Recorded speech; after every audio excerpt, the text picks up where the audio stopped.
The boardroom doors swung open. Not from a knock. Not from an assistant. They just opened. And a small boy walked in. 6 years old. Brown coat 2 sizes too big.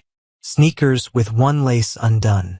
And in his left arm, pressed tight against his chest, a stuffed white rabbit with one floppy ear. 32 executives sat frozen around a mahogany table that cost more than most people's cars.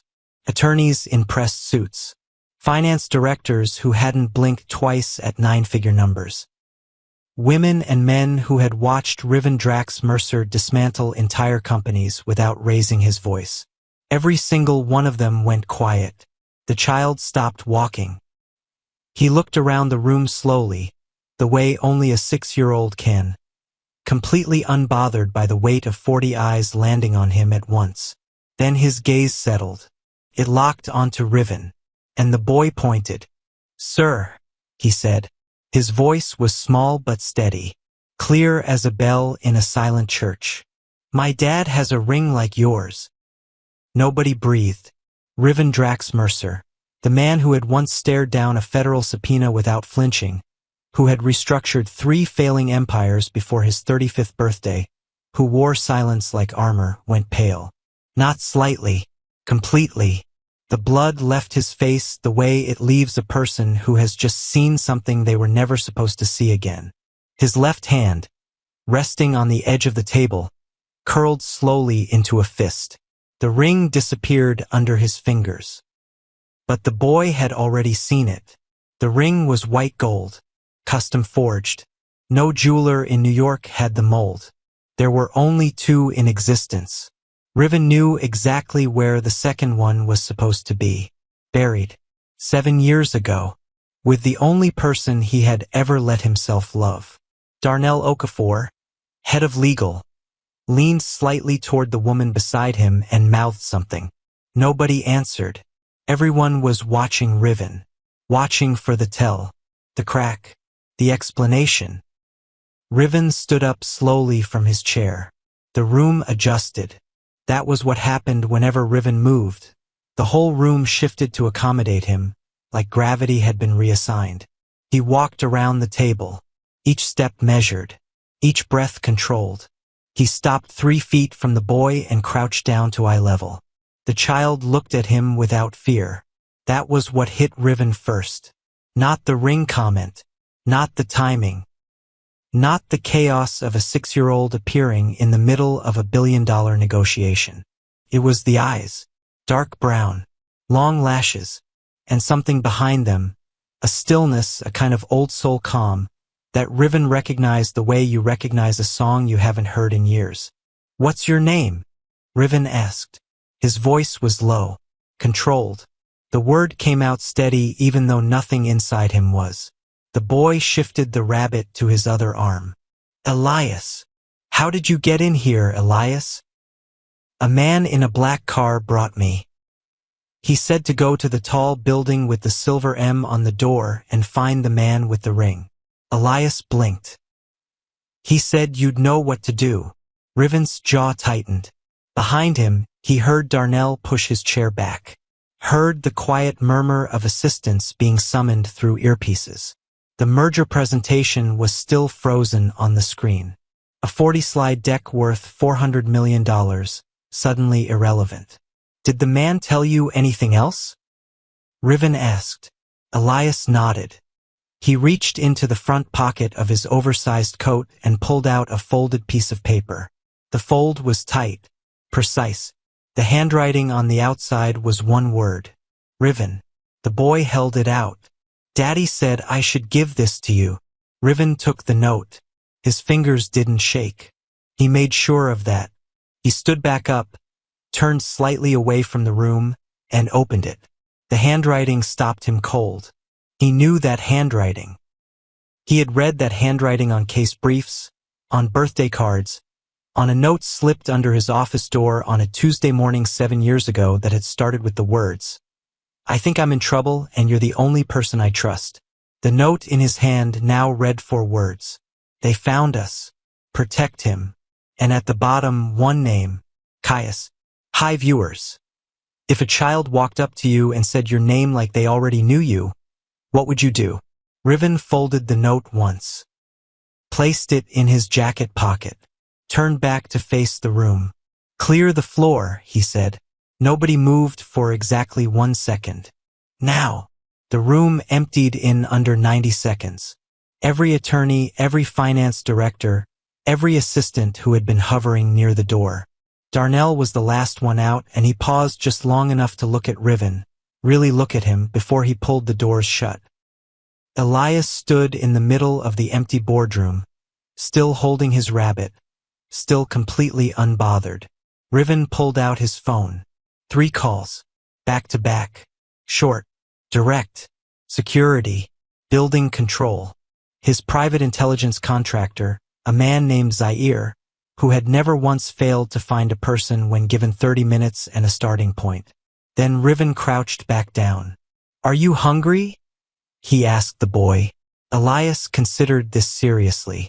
"A little." "Okay." Riven nodded once. "Stay close to me." He stood, pressed the intercom button near the window. "Tomas, bring the boy something to eat, and pull every single frame of lobby footage from the last 2 hours." He turned back to the floor-to-ceiling windows. Manhattan spread out 40 stories below. Gray sky, moving traffic. 11 million people who had no idea that the world had just tilted 3 degrees off its axis inside this room. Caius was alive. 7 years. And now, out of all the days and all the moments and all the places on this earth, he had sent a 6-year-old boy through those doors on the worst possible morning, with a note that carried only 4 words and a name that Riven had spent the better part of a decade trying to stop saying out loud. The intercom crackled. It was Tomas. "Sir, the lobby cameras, the vehicle that dropped the child off. It's already gone. No plates. No driver on record. But sir," pause, "there's something else." Riven's hand stilled against the glass. The security team found something inside the drop-off lane, on the ground near where the car stopped. What did they find? Another pause, longer this time. "A folded handkerchief. There's blood on it, sir. Not a little. Enough to run a test." Riven's reflection stared back at him from the glass. Behind him, Elias had sat down in one of the tall executive chairs and was quietly straightening his rabbit's ear, humming something soft and tuneless to himself, the way a child hums when they're trying very hard not to be scared. Riven closed his eyes for exactly 1 second. Then he opened them. "Run the test," he said. "Now." 7 years is a long time to grieve someone. Long enough to stop setting 2 coffee cups in the morning. Long enough to take the photographs down. Long enough to tell yourself, and almost believe it, that the person is gone and that the only thing left to do is keep moving. Riven had done all of that. He had cleared out the guest key from his drawer 18 months after the explosion. He had donated the legal books that Caius had left stacked on his office shelf. He had flown to Santorini alone the summer after, walked to the exact cliff where they had once sat watching the sun dissolve into the water, and stood there for 40 minutes before deciding that grief was just love with nowhere to go. Then he had come home, and he had built, and he had controlled, and he had never, not once, spoken Caius No Sterling's name out loud to another living person again, because saying it made it real, and real meant gone. Caius had come into his life the way certain people do, quietly and then all at once. He had been a legal strategist at Mercer Holdings. Not the flashiest title in the building. Not the one people remembered at galas or mentioned in trade magazines. But the one Riven had come to trust before he even understood why. Caius had a way of seeing the room that nobody else did. Not the money in it. Not the power. The moves. The gaps. The thing somebody was trying to hide 3 steps before they even tried to hide it. He had picked apart 2 internal fraud schemes inside Riven's company in his first year, methodically, quietly, without asking for credit once. Riven had noticed. That was how it started. Coffee that ran long. Strategy sessions that bled into dinner. Late nights in the office where the city hummed below them and the conversation slid sideways from work into something neither of them had a clean name for. Caius was an Omega, and he wore that fact the way he wore everything else, without apology, without performance. He didn't need the room to know. He just moved through it. And somewhere between a Thursday in March and a Sunday in October, Riven had stopped pretending he didn't watch for Caius every time the elevator doors opened. The rings came later. Not an announcement. Not a grand gesture. Just Riven placing a small velvet box on Caius's desk one morning and walking away without saying a word. Caius wore his by the end of that afternoon. They never made it official. The world they lived in didn't make that easy. Riven's family, the Mercer bloodline with its old money and older expectations, wouldn't have accepted it. And Caius had his own weight. A family name attached to people who moved in shadows. A twin brother who had already made enemies in places Caius refused to name. But the rings were real. And for 14 months, what was between them was real. Then one night in November, cold, wet, the kind of rain that comes sideways, Caius had called from a blocked number and said only 5 words. Something is wrong. Stay inside. The next morning, the news reported a car explosion on the bridge overpass near the warehouse district. No survivors. One victim, identification pending. Riven had stood in his kitchen with the television on and understood, with the specific horror of a man who has spent his whole life controlling outcomes, that this was one he had not seen coming. The identification came back 2 days later. Caius No Sterling, 31 years old, legal strategist. Riven had not cried. He had sat very still for a very long time. And then he had become the man everyone in that boardroom was afraid of. Now Elias sat across from him in the security lounge on the 38th floor, eating a turkey sandwich that Tomas had cut into triangles, and Riven was looking at the boy's handwriting on a scrap of paper. A child's name, written in block letters on the inside of the rabbit's ear tag. The letters were shaky the way a 6-year-old's letters are. But the tag itself, the stitching, the way the label had been sewn back in after something was written behind it, that was precise. That was careful. That was Caius. Riven set the tag down slowly. Tomas appeared in the doorway. Quiet, steady. The only person Riven trusted inside these walls without thinking twice. Sir. Tomas's voice was low. The vehicle sweep just finished. And the SUV that dropped the boy was untraceable. Stolen plates. VIN filed off. No driver on any camera system within 4 blocks. Riven nodded once. But the blood sample. Tomas paused. Lab put it through the emergency panel you keep on retainer. Riven looked up. It matched. The room went very still. Matched who? Riven asked, even though something in his chest already knew the answer. Tomas met his eyes. The file you had sealed 6 years ago. The one you never deleted. He paused. It matched Caius Sterling, sir. Elias looked up from his sandwich. He wasn't old enough to understand what had just been said, but he was old enough to read a face. And whatever he saw on Riven's face made the boy reach over and quietly place one small hand on Riven's arm. He didn't say anything. He just held on. The lights changed first. 1 floor above the lobby, a strip of red emergency indicators blinked on along the ceiling of the main corridor. Security panels locked. Elevator access codes reset. Every exterior door in the Mercer Tower sealed with a magnetic override that required a direct biometric release from Riven himself to undo. Manhattan didn't know it, but the building had just become a fortress. Riven's voice came through every earpiece on the security team at once.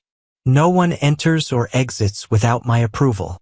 Floor 38 is a restricted zone effective immediately. Any vehicle circling the block more than once gets flagged and photographed. Anyone who makes contact with the building's exterior entry points gets held for questioning. He clicked off the radio. Then he turned back to the lounge, where Elias had finished his sandwich and was now sitting cross-legged on the leather couch, holding the rabbit against his chest, watching Riven with those calm, dark eyes. "Are we in trouble?" Elias asked. Riven pulled a chair close and sat down in front of him. Not behind a desk. Not across a room. Right there, same level, same space. "No," he said. "You're not in trouble. But you locked the doors." "I did." "Why?" Riven looked at the boy for a moment. Then he said, simply, "Because I want to make sure you stay safe." Elias seemed to consider this. He squeezed the rabbit. "My name is Elias," he said again, like he was offering it as a trade. "I know," Riven said. "I'm Riven." "I know," Elias said back. Riven blinked. "Your dad told you?" Elias nodded slowly. "He said if something happened, I should find the man with the ring in the tall building with the silver M.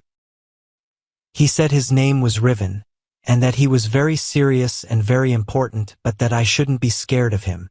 The boy paused. "He said you'd look mean, but you wouldn't be." Something happened behind Riven's eyes.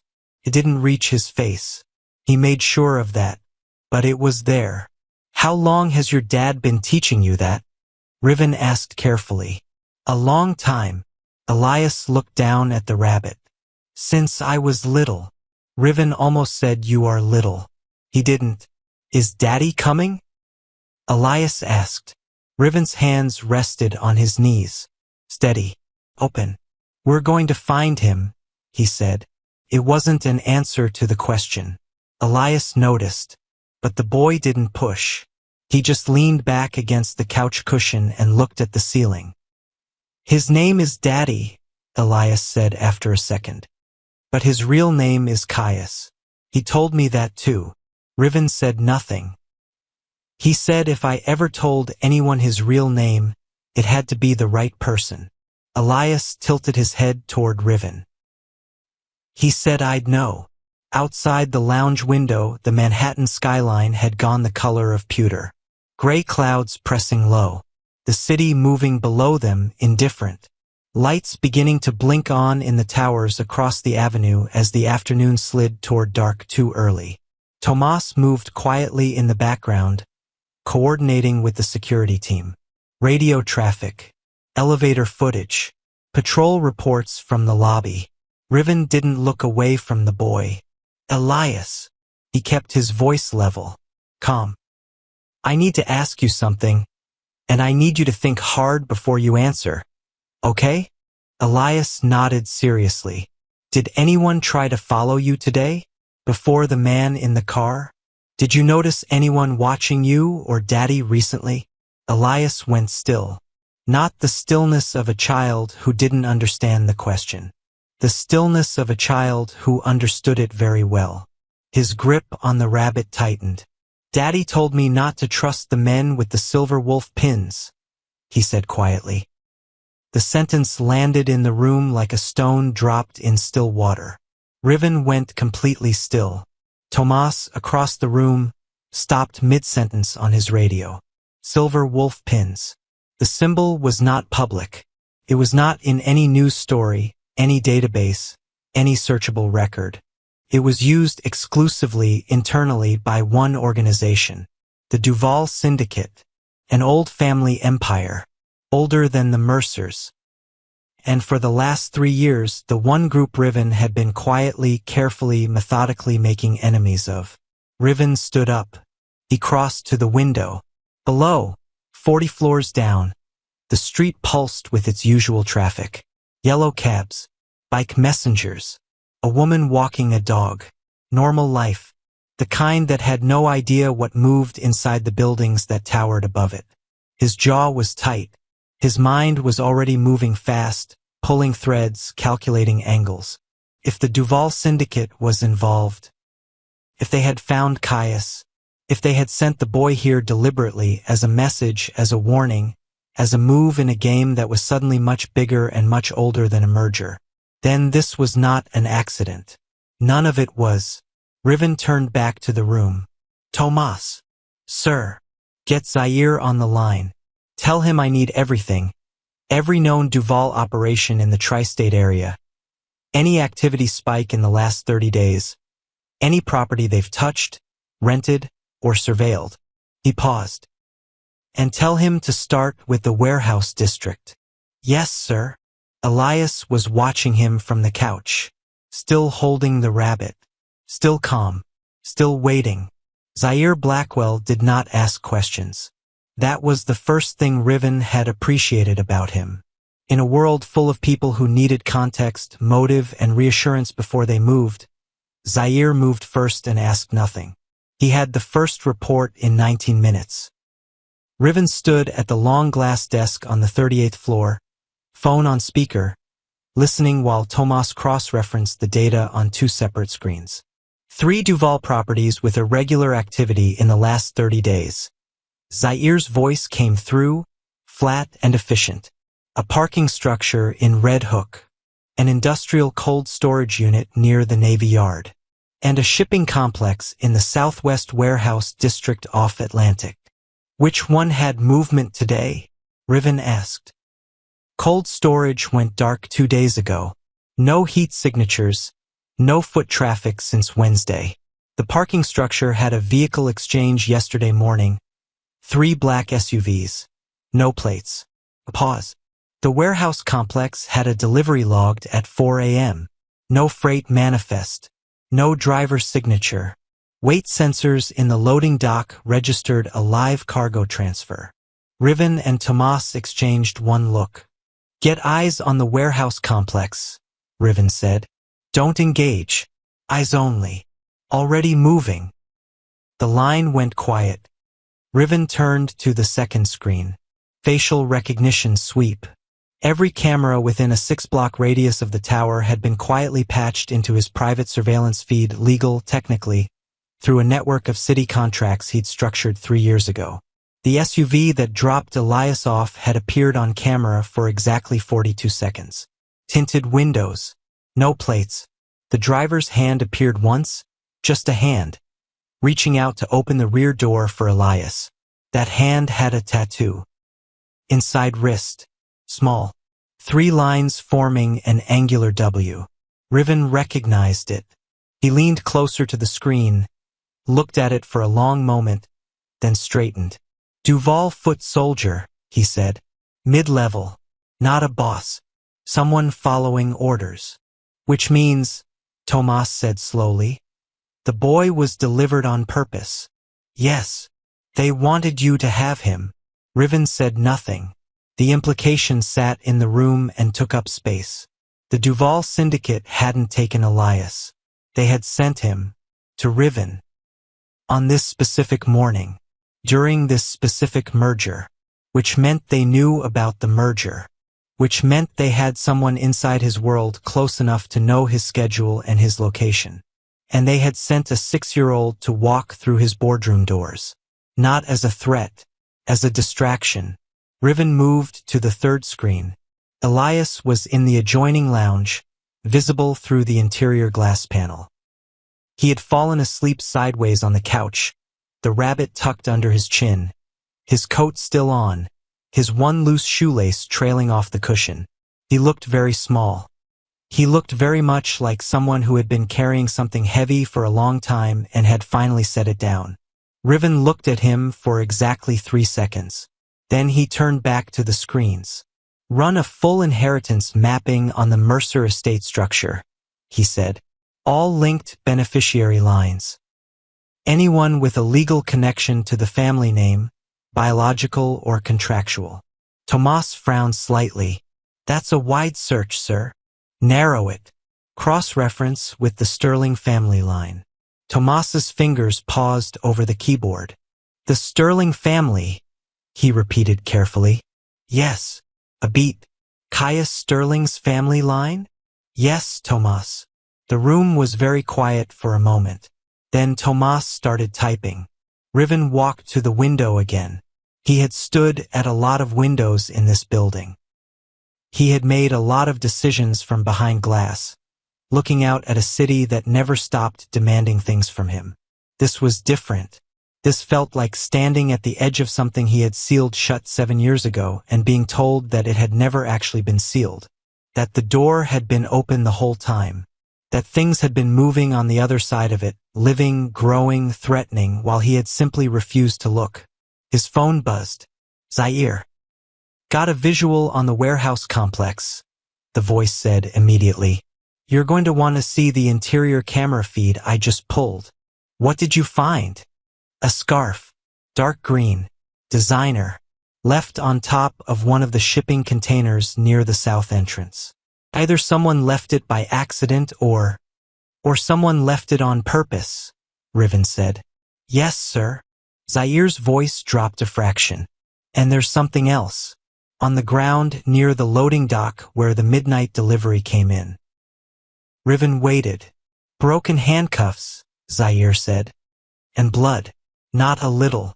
A streak about 3 feet long heading toward the east wall. Riven's hand pressed flat against the glass. One more thing, Zaire added. Found a ribbon. Tied to the lower rung of a container shelf. Small. White. Looks like it came off a stuffed animal. Riven closed his eyes. 1 second. Behind him, through the interior glass panel, Elias slept on. The rabbit's right ear had no ribbon on it anymore. It had been there when the boy walked in. Riven had noticed without noticing. Now he noticed. His phone buzzed again. Incoming. Lab extension. Medical analysis. He answered. The voice on the other end was professional, clipped, efficient. Mr. Mercer, the blood sample from the drop-off point has been run against the sealed biometric file as requested. Results are confirmed. Riven said nothing. The blood belongs to Caius No Sterling. The DNA test took 4 hours. Riven had ordered it quietly, separately, while Elias slept. Not because he doubted. Not because it mattered in any clean or logical way, but because he was a man who needed to understand the full shape of what he was walking into before he walked into it. He had always been that way. The result came back on a secured tablet at 11:47 at night. Riven read it once. Read it again. Set the tablet down. Elias was not biologically his. That part he had already suspected. The math of the timeline made it close to impossible, and he had known it even before the test. But seeing it confirmed, in clean black font, still landed differently than expecting it. He wasn't sure what he had been hoping the answer was. He sat in the quiet of the lounge with only the city glow coming through the windows and the soft sound of Elias breathing on the couch across the room, and he kept reading. The secondary analysis was the one he had asked for. Cross-reference. Elias's genetic profile against any known Sterling family markers in the sealed records. The match came back at 94%. Not Caius directly. Not his bloodline through the main branch. A lateral line. The twin. Riven set the tablet face down on the table. He already knew that Caius had a twin brother. He had known it the way he knew most things about Caius. Not from being told directly, but from paying attention to what Caius didn't say. The brother's name had come up once, during a late night when the guards were low and the city was quiet, and Caius had said only that his brother had made choices that couldn't be undone, and that the weight of loving someone who kept walking toward fire was its own kind of grief. He had never said the brother's name. Riven had never pushed. Now he understood. Elias was the twin brother's son. He had to be. The age matched. The timing matched. And Caius, careful, methodical, love-first Caius, had been raising him alone. For how long? Since before the explosion. Which meant Caius had been carrying this child's life, and his own disappearance, and whatever the twin had left behind, all at once. For years. In silence. In hiding. With a ring he hadn't taken off and a stuffed rabbit with a secret name sewn inside the ear tag. Riven stood up. He walked slowly to the couch. Elias had shifted in his sleep and curled smaller, his face pressed into the back cushion, both arms wrapped around the rabbit. His breathing was slow and even. The loose shoelace trailed off the edge of the cushion. Riven sat down carefully at the other end of the couch. He didn't plan to. He didn't think through the decision. He just sat. And Elias, still fully asleep, shifted. And somehow, the way small children do things that make no logical sense. The boy scooted the 2 feet of distance between them without waking, and tucked himself against Riven's side. His head landed against Riven's ribs. His breathing didn't change. He just settled. The way a child settles when they feel safe. Without asking. Without checking. Just settling. Riven didn't move. He sat very still, the way you sit when something has landed near you that you're afraid to disturb. Outside, the city kept going. Sirens somewhere far below. Lights in windows across the avenue. The low, constant vibration of a place that never fully stopped. Inside, it was quiet.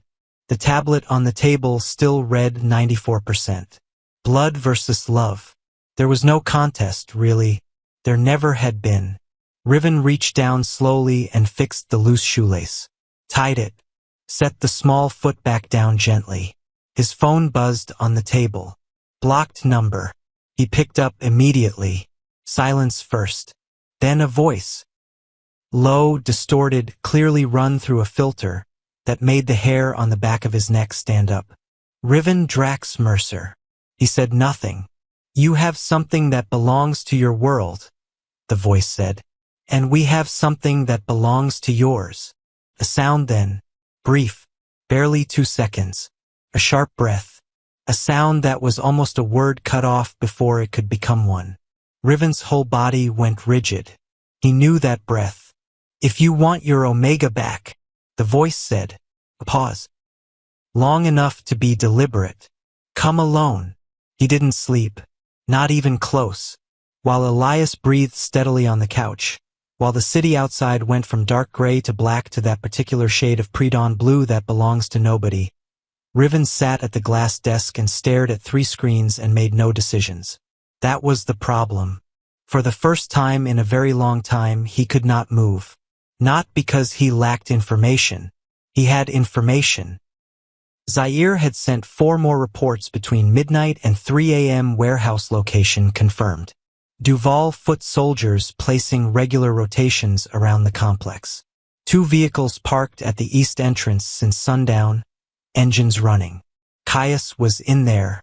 He was almost certain.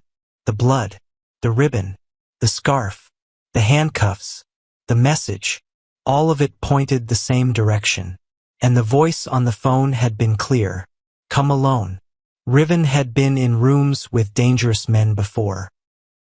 He had negotiated with people who operated outside the law, who respected power and nothing else, who would look a man in the eye and lie with complete comfort. He had walked into those rooms and walked out again because he understood the language being spoken. He understood it now too. Come alone was a trap. Every part of his training, every instinct built over 15 years of navigating an empire that had mafia roots on one side and federal oversight on the other. All of it said the same thing. Do not walk into that warehouse alone. His phone sat on the desk in front of him. 1 call to Zaire and he could have a coordinated extraction team at that complex within 40 minutes. Armored vehicles. Professional security. People who did this for a living and did it quietly. He could stay here with Elias. He could let the professionals handle it. That was the smart move. That was the right move. He knew that. He also knew that Caius had been bleeding. He also knew that the Duval Syndicate did not keep people alive when keeping them stopped being useful. He also knew that Caius had spent 7 years in hiding with a child, keeping a ring on his finger, sewing a name inside a rabbit's ear, building a plan for the worst case. And when the worst case came, the one name he had reached for was Riven's. Not a lawyer. Not a safe house contact. Not law enforcement. Riven. That mattered. He was staring at the Zaire contact on his phone, thumb hovering, when he heard it. A sound from the couch. Small. Broken. He turned. Elias was still asleep, but his face had changed. His brow was pulled together. His arms tightened around the rabbit. His lips pressed flat. Then the sound came again. A soft cry. The kind that comes before a child even knows they're crying. Riven crossed the room in 4 steps and crouched beside the couch. Elias. The boy's eyes opened. For 1 second, full panic, the wide, disoriented fear of waking up somewhere strange in the dark. Then he saw Riven, and the panic shifted. Not gone, but different. He wasn't alone. "You're okay," Riven said. "Low, steady. You're right here. You're safe." Elias blinked, pressed his fists against his eyes. "I had a bad dream," he whispered. "I know." Elias pulled his hands down from his face and looked at Riven with an expression that was too heavy for a 6-year-old to be carrying. "They took Daddy," he said. "In my dream. They took him because of me." His voice cracked on the last word. "Because he was protecting me." Riven didn't look away. "Elias, it's my fault." The boy's chin trembled. "No." Riven's voice was quiet but firm. Not gentle in a way that dismissed it. Firm in a way that meant he believed what he was saying. "That is not true." Elias looked at him. "Your dad made choices because he loves you," Riven said. "That's not your fault. That's just love. And love doesn't make you guilty." Elias stared at him for a long moment. Then he wiped his face on the rabbit's ear. And then, like a child who has decided to believe something because the person saying it seems to mean it, he lay back down. Riven stayed crouched beside the couch until the boy's breathing slowed again. Then he stood, walked back to the desk, picked up his phone, and for a long time he didn't move. Power means nothing when the person you love is missing. He had spent 7 years building an empire to fill the space that Caius had left. Every acquisition, every merger, every deal that made people afraid to say his name too loudly in a room. All of it. Distraction. He pressed the Zaire contact. Zaire answered on the first ring. "Sir, I need a plan," Riven said. "Not a team, not a raid. A plan where I go in, and Caius comes out, and nobody inside that warehouse makes a decision fast enough to use him as leverage." Silence on the other end for exactly 4 seconds. "That's a narrow target window," Zaire said. "I know. The Duval crew at that complex has 7 confirmed members rotating. At least 2 will be posted with direct line of sight to wherever they're holding him." "I know." Another pause. "You understand that going in alone is what they want," Zaire said. "I understand that waiting is what they're counting on," Riven said back. The line went quiet. Then, "I'll have a layout in 30 minutes. Riven nodded once, alone in the room. He looked across at Elias, one more time, sleeping again now, small, still, the rabbit tucked under his chin. Then Riven turned, squared his shoulders, and let the decision settle into his bones. "They took him," he said quietly to no one, "because they forgot who I am. Rain. The kind that doesn't announce itself. No thunder, no wind shift, just suddenly wet. The kind that soaks through a jacket in 4 minutes and turns the streets of Brooklyn into black mirrors that reflect nothing useful." Riven moved through it without slowing down. He had left Elias in Tomas's care. Tomas, who was the only person in his organization he trusted completely, not because he had tested him most, but because Tomas had passed tests he hadn't designed. The man had taken one look at Elias asleep on the couch, then looked at Riven and said nothing, just nodded.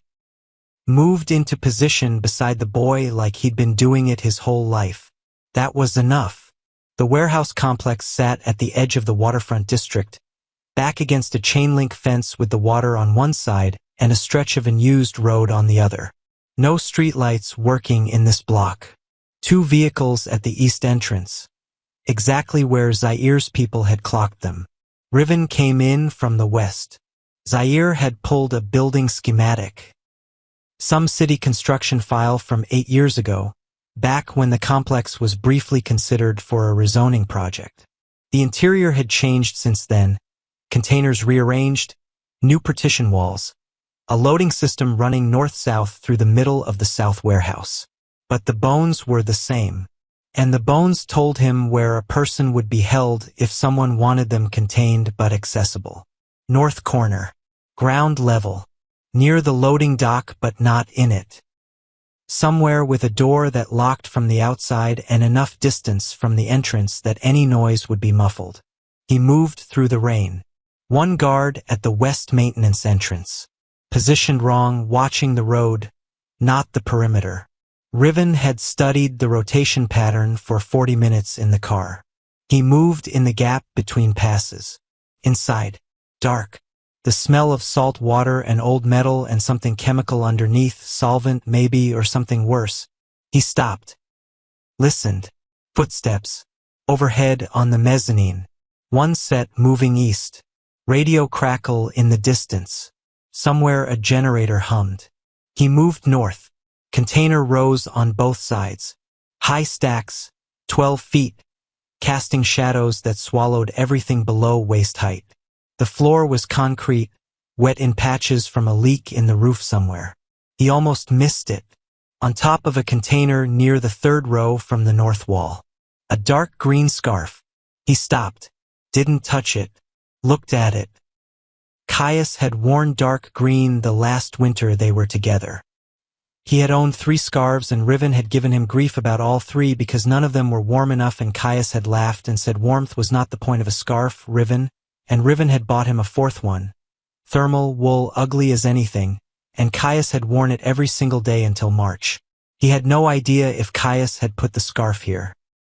But he knew Caius well enough to know that if Caius was conscious and had any ability to leave a trail, he would. He kept moving. Near the east wall of the north section, he found the handcuffs. One link broken, not both, meaning someone strong enough or with enough time and a hard enough edge had worked at it. The concrete around them had a dark stain that spread in one direction. The stain pointed toward a heavy interior door, padlocked from outside. Riven crouched and looked at the floor near the door. A ribbon, white, small, tied around the lower hinge bolt. He stood. His hand went to the padlock. Then a voice behind him. Not from the door. From above. "I'll give you credit," the voice said. Calm. No accent. The voice of someone who had been in enough rooms to stop performing in them. Most men we extend that kind of invitation to, they send teams. You came yourself. Riven turned slowly. On the mezzanine above, a man leaned against the railing. Expensive coat. Silver pin on the lapel. Small, angular. A wolf's head. Mid-50s. Silver temples. The face of someone who had won most of his fights before they started. Bastien Duval. Not a foot soldier. The head of the family himself. "You wanted me alone," Riven said. "I did." Bastien descended the mezzanine stairs at a pace that suggested he had no concern about anything in this room, including Riven. "And you came. That tells me you care more about what's behind that door than you care about walking out of here with your advantage intact." "I don't need an advantage," Riven said. "I just need to know if he's alive." Bastien stopped at the base of the stairs, 6 feet away. "He is," he said simply. "For now." Riven held his expression completely still. "Then tell me what you actually want," he said. "Because you didn't take Caius to hurt him. You took him to move me." Bastien smiled. Slow. Deliberate. "The merger," he said. "The East Coast security sector deal. If it closes, Mercer Holdings controls 3 of the 6 logistics corridors our organization uses to move money. That's not something I can allow. So this was never about Elias. The child was a delivery mechanism." Bastien's voice carried no apology. "We needed you off balance before the signing. A dead man's child walking into your boardroom, that tends to rearrange priorities." Riven looked at him for a long moment. "You miscalculated," he said. Bastien raised an eyebrow slightly. "You thought this was about the merger," Riven said. "You thought I'd protect Caius to protect the deal. Contain the situation. Keep it quiet." He paused. "But you were wrong about what matters to me." Bastian's expression shifted. Just slightly. Just enough. Then, from somewhere behind the padlocked door, a sound. A single, compressed sound. The sound of someone who had heard a voice they recognized, and was trying very hard not to react. Gunshots from the east entrance split the silence. 3 sharp reports close together, then nothing. Bastian's head turned toward the sound. 1 second of distraction. Pure reflex. That second was enough.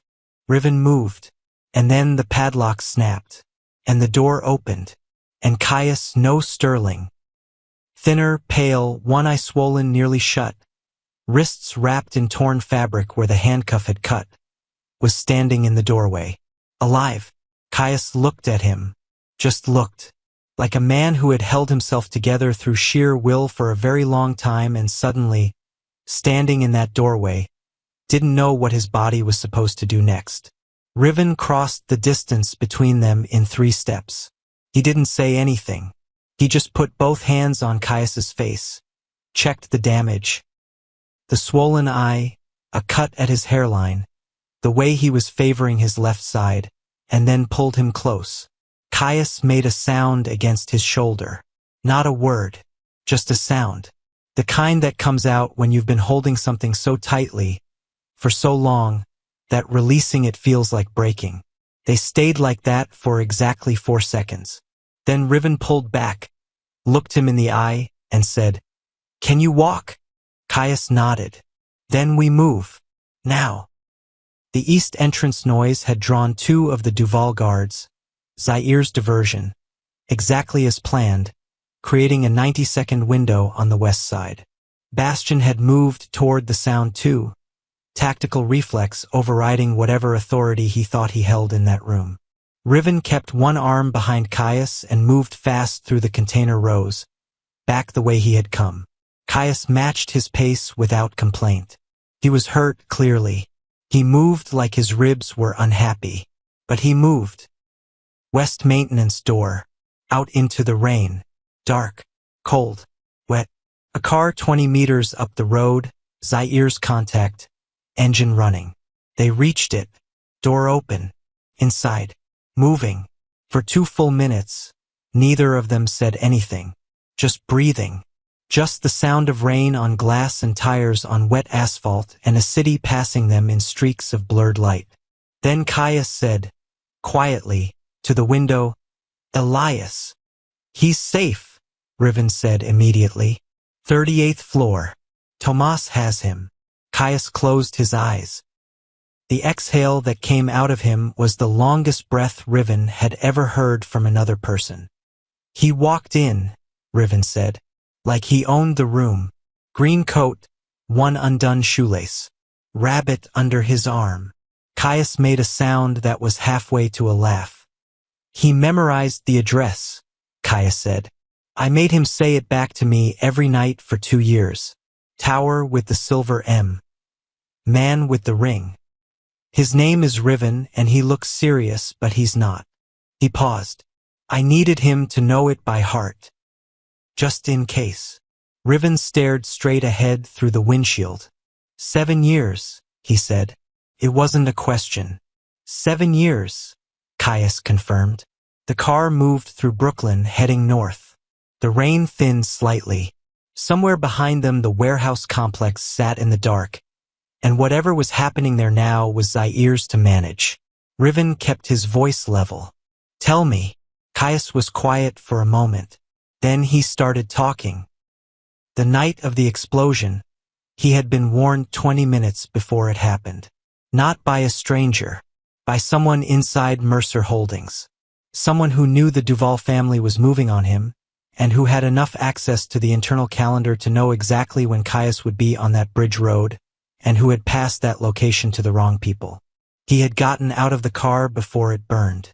Left everything inside, including his phone. His wallet. The one photograph he had kept in his jacket pocket of a gray Tuesday morning in the office where Riven had been standing at a window with his coffee and hadn't known he was being looked at. He had watched the explosion from half a block away. Then he had run. There were 2 options, Caius said. Come back to you and bring the Duval threat with me. Or disappear and let the threat follow me instead of land on you.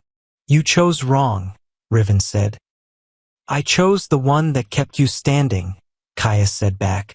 The car went quiet. That matters. Pause on that. Caius had made himself a ghost to keep Riven intact. And Riven had spent 7 years becoming a stone man to survive the ghost. My brother's son, Caius said after a moment. Demarion had him with someone who didn't stay. He died 8 months before the explosion. I had Elias already by then. I wasn't leaving him. I know, Riven said. I ran the test. Caius looked at him. You ran the DNA. Yes. And Riven turned his head and met Caius's eyes directly. And it doesn't matter, he said. Caius held his gaze for a long second. Then he looked back out the window. Someone inside your company told the Duval family where I was keeping Elias, he said. These last weeks, I'd been careful. We moved twice, but they found us anyway, which means someone with access to your network was watching. Riven's jaw tightened. Someone with access to my internal communications, he said. Someone who knew about the merger timeline. Someone who knew the right morning to move.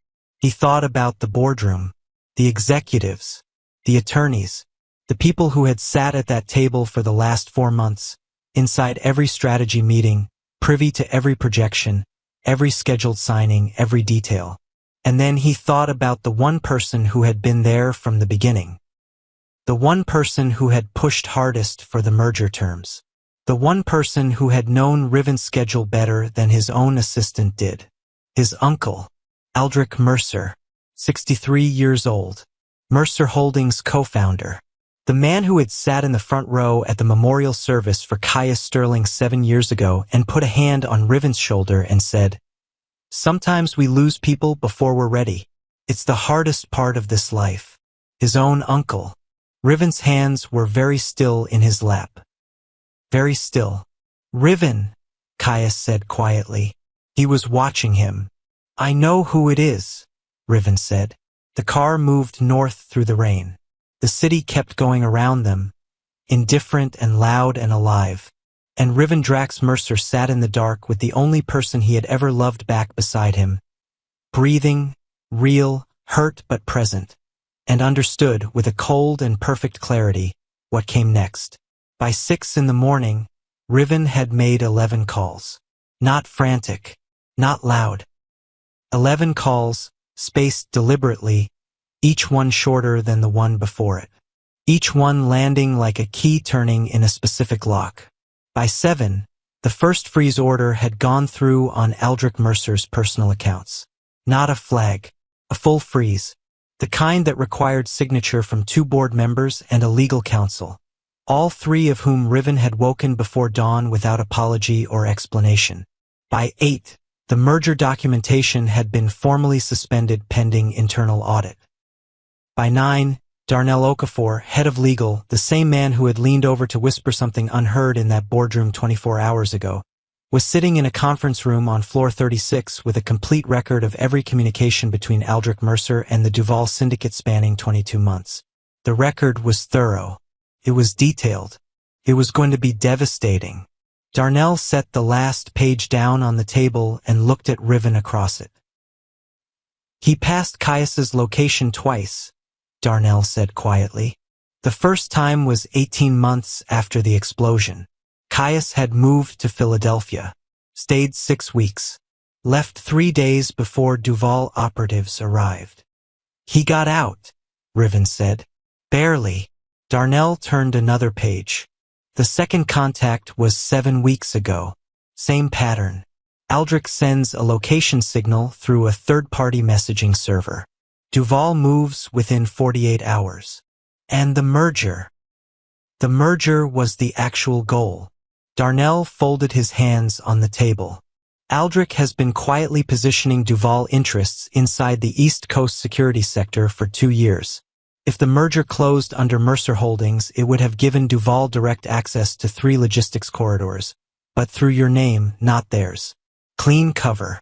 No trail. Riven stood at the window. Manhattan in morning light looked almost innocent. Pale gold on the towers. Traffic moving in its usual organized chaos below. He had built this view, or believed he had. Aldrich helped me build this company, Riven said. Not as an excuse, not even as surprise. Just as a fact that needed to be said out loud once, acknowledged, and then released. I know, Darnell said. He sat at my father's funeral. He gave me my first board seat. He told me the week after Caius disappeared. Riven stopped, restarted. He told me the hardest thing about grief was that the world expected you to keep moving. The room was very quiet. He knew, Riven said. He knew where Caius was. He knew what had happened. He was in contact with the people who arranged it from the beginning. He turned from the window, and he still sat next to me. That is the part that cuts deepest. Not betrayal from a stranger. Never that. Always the hand on the shoulder. Always the person who knew the wound and kept pressing it. Darnell said nothing. There was nothing to say. Riven walked to the door. Send the full file to the DA's office, he said. Federal contacts too. I want this done right, and I want it done completely. No plea arrangements. No quiet settlements. Understood. And the Duval side? Darnell cleared his throat. Zaire's team contained the situation at the warehouse last night. Bastian Duval and 3 senior members are in custody. Private custody currently, but federal transfer is arranged for this afternoon. The financial exposure is significant enough that their legal team is already signaling cooperation. Riven nodded once. Caius. Surgery completed 2 hours ago, Darnell said carefully. 3 fractured ribs. A punctured blood vessel in his side. The surgical team is confident in the outcome. A pause. He's in recovery now, sir. Riven left the conference room. He walked the length of the hall. Pressed the button for the elevator. Waited. The doors opened. He stepped in. Pressed floor 12, where the private medical unit operated out of, used for board members and executives with situations that required discretion. The elevator moved, and somewhere in that 30-second descent, Riven let himself feel the full weight of the last 24 hours. Not all of it. He wasn't built for all of it at once. But enough. The merger that no longer mattered. The uncle who had never been safe. The 7 years. The ring. The rabbit with 1 ribbon missing. The boy who had fixed none of his shoelaces before walking into a boardroom full of strangers. Caius standing in that doorway. The elevator stopped. The doors opened. He walked to the room at the end of the hall. He pushed the door open quietly. Caius was on the bed, eyes closed, monitor steady, and 4 line, a bandage at his side, his hands resting open on the blanket.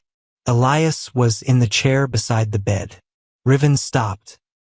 He hadn't expected that. Tomas must have brought him down after hearing the update from surgery.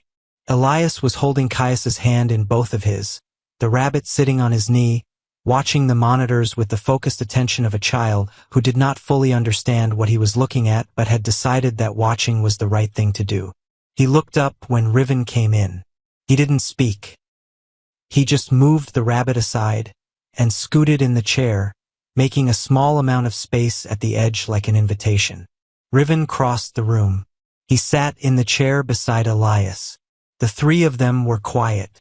The monitors beeped steadily. Caius breathed. Elias reached over without looking and put his small hand over Riven's. And Riven, for the first time in 7 years, sat still without anything pulling him back toward work, toward control, toward the next problem. He just sat. He just breathed. Then one monitor spiked. Not a long spike. Not a crash. Just a sharp, irregular beep. 1 beat skipped. The line jumping before it settled again. Riven was on his feet before the sound finished. Elias grabbed his sleeve. The nurse came through the door at a near run, checked the readout, adjusted something on the line. 30 seconds. That was all it took. 30 seconds of a machine making the wrong sound. 30 seconds of not knowing. Then the line held. Steady. Even. The nurse exhaled quietly. It's okay. Blood pressure fluctuation from the anesthesia. He's stable. She left. Riven stood beside the bed, not sitting again. One hand resting on the rail. Not moving. Not breathing quite normally yet. Elias put his hand on the rabbit's head and said, very softly, "He's okay." Riven looked down at him. "Yeah," he said, not confident, not composed, just honest. 3 days later, Caius opened his eyes properly. Not the brief flickers from the first morning. Not the half-aware moments where he'd reached for Elias's hand and then gone under again. Properly. Fully. Eyes open, focused, the light from the window landing on his face in a way that made him squint and then, slowly, look around the room. Riven was in the chair. He had not gone home. He had gone back to floor 38 to handle the most urgent pieces of the Aldrich situation. The asset freeze, the federal coordination, the board statement that needed to go out by close of business Thursday. He had taken calls, signed documents, made decisions, and then he had come back to floor 12.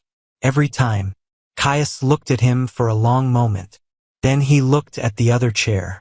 Empty, but with a rabbit sitting in it. Elias. Caius's voice came out rough and low. Cafeteria, Riven said. He's been going with Tomas every morning. He's developed strong opinions about the chocolate milk. Something moved across Caius's face. That halfway to laughing sound again. He pressed one hand carefully to his side. Tested the breath. Found it manageable. Aldrich, he said. Federal custody as of Tuesday, Riven said. The DA's office has enough for 30 years minimum. He's not negotiating his way out of it. Caius nodded slowly. The Duvals. Bastian Duval and his senior counsel cooperated with federal investigators in exchange for reduced charges on the trafficking exposure. They're out of the security sector permanently. The merger is suspended and being restructured without any of the East Coast corridor access they wanted. Riven paused.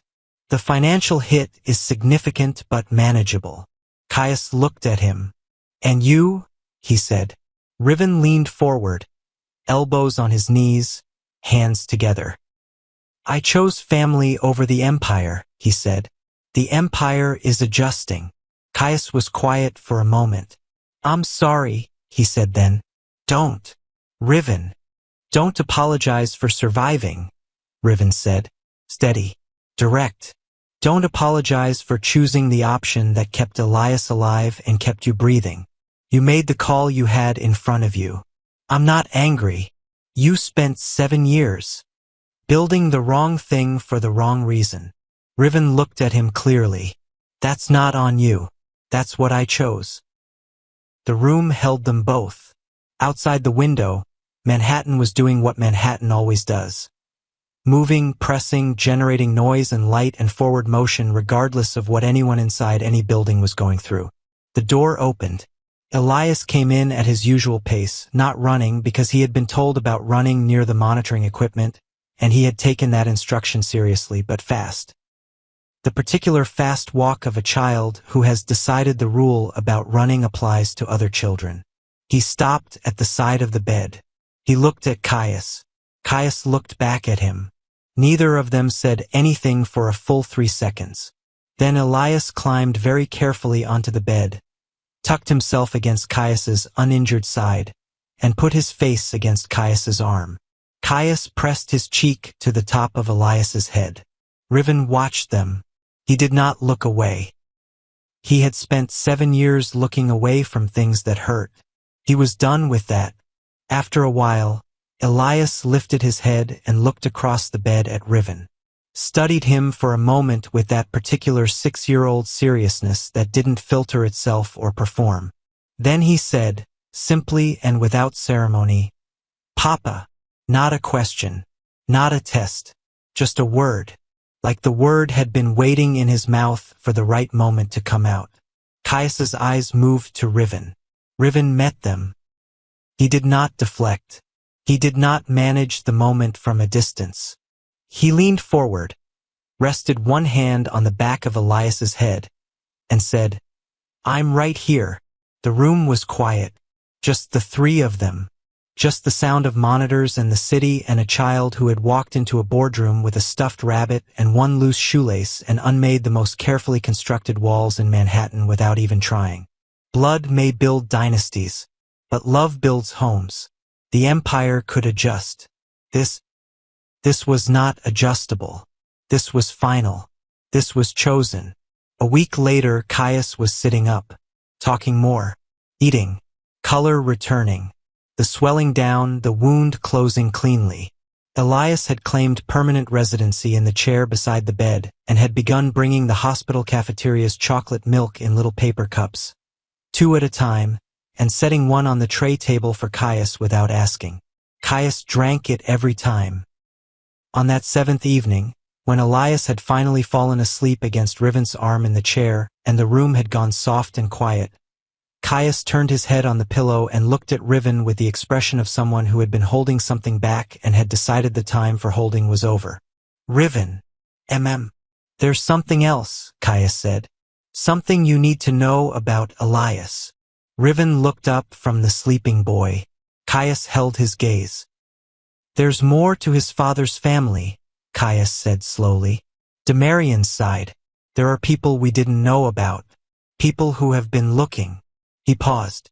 "And one of them found me last month, before the Duvals moved. They sent a message." Riven went very still. "What kind of message?" he asked. Caius opened his mouth to answer, and the room's lights flickered. Once. Just once. And Caius looked at the window, at the city outside, at the dark, and said nothing else. Not yet. If this story moved something in you, if you found yourself holding your breath somewhere in the middle of it, you are not alone. Stories like this one matter because they show what people carry and what love looks like when it holds on anyway. Subscribe to this channel and turn on notifications so you never miss a story that might speak to something you needed to hear. Drop a comment below and tell us, what moment hit you the hardest? Was it Elias walking into that boardroom? The ribbon on the warehouse shelf? Or the moment he said "Papa" without anyone asking him to? Share your thoughts. Someone reading your words might need them more than you know.